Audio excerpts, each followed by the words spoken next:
श्री श्याम, जय श्री कृष्णा, हर हर महादेव, घर घर महादेव।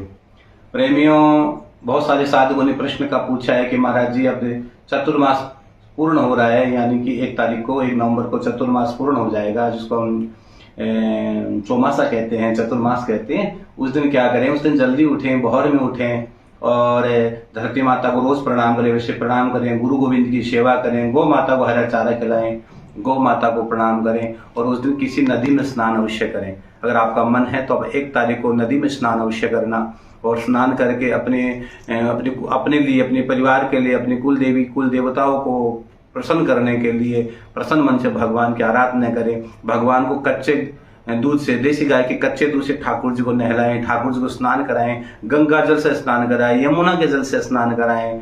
और आप अगर त्रिवेणी का जल मिल जाए, गंगा यमुना और सरस्वती का जल मिल जाए, तो इससे अच्छा कुछ नहीं हो सकता है। गौ माता की सेवा करें।